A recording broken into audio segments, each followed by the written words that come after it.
The U.S. state of Missouri has sued China's leadership over its handling of the coronavirus, prompting an angry rebuke from Beijing on Wednesday over the absurd claim.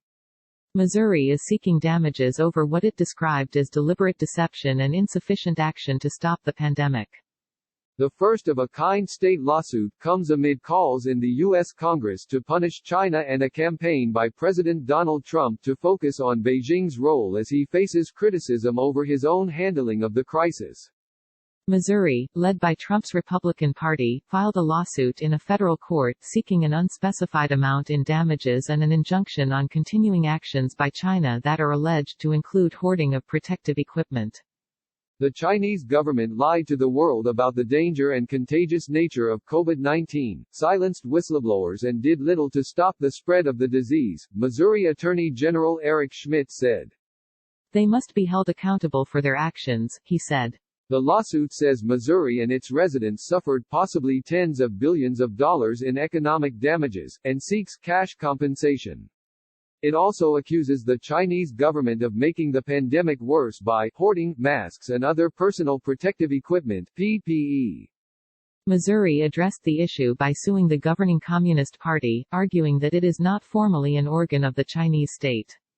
Citing an estimate that Missouri may lose tens of billions of dollars due to the virus and action to prevent it, the lawsuit accused the Chinese Communist Party of being in knowing, willful and in reckless disregard of the rights of the state and its residents. The lawsuit pointed to Chinese authorities' early suppression of news of the virus when it broke out in Wuhan, including the silencing of whistleblowers. It also noted that China initially said there was no evidence of human-to-human transmission. China is already facing similar lawsuits filed in U.S. courts on behalf of U.S. business owners.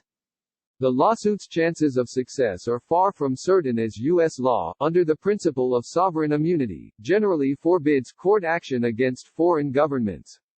A legal doctrine called sovereign immunity offers foreign governments broad protection from being sued in U.S. courts, said Tom Ginsburg, a professor of international law at the University of Chicago. Ginsburg said he thought the recent flurry of lawsuits against China serves a political end for Republican leaders facing an election in November. We are seeing a lot of people on the political right focus on the China issue to cover up for the U.S. government's own errors, Ginsburg told Reuters news agency. The virus first emerged late last year in the central Chinese city of Wuhan, and China's foreign ministry said on Wednesday it had been sharing information with the U.S. government since January 3. This so-called accusation, which has no factual and legal basis, is absurd, Foreign Ministry spokesman Zheng Shuang said at a regular press briefing.